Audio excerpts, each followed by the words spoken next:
FIFA বিশ্বকাপের ইতিহাসে সবচেয়ে বড় আসরের পর্দা নামার অপেক্ষা। ৪৮ দলের টুর্নামেন্টে শিরোপার দৌড়ে টিকে আছে দুটি দল।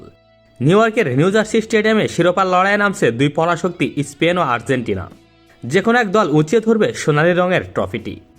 ট্রফি নিয়ে অনেকের কৌতূহল আছে, চ্যাম্পিয়ন দল কি আসল ট্রফি পায় নাকি রেপ্লিকা?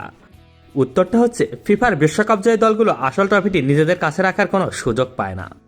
বিশ্বকাপ ফাইনাল শেষে চ্যাম্পিয়ন দল মাঠে আসল ট্রফি নিয়ে সাময়িকভাবে উদযাপন করলেও আনুষ্ঠানিক উদযাপনের পরপরই আসল ট্রফিটি নিরাপত্তার খাতিরে ফিরিয়ে নেওয়া হয় এবং চ্যাম্পিয়ন দলকে এর পরিবর্তে বিজয় দেশের নাম খোদাই করা সোনা জড়ানো ব্রোঞ্জ আলোর একটি হুবহু রেপ্লিকা বা নকল ট্রফি দেওয়া হয়।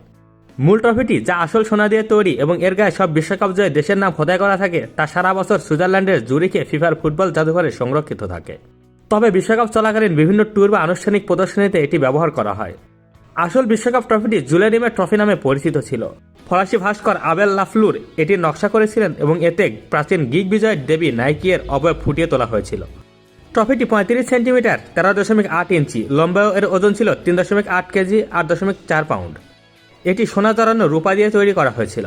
তৎকালীন টুর্নামেন্টের নিয়ম অনুযায়ী ১৯৭০ সালে তৃতীয়বারের মতো বিশ্বকাপ জেতার পর ব্রাজিল চিরতরে জুলেরিমের ট্রফিটি নিজেদের করে পায়। পরবর্তীতে ট্রফিটি ব্রাজিলের একটি জাদুঘরে রাখা হয়েছিল।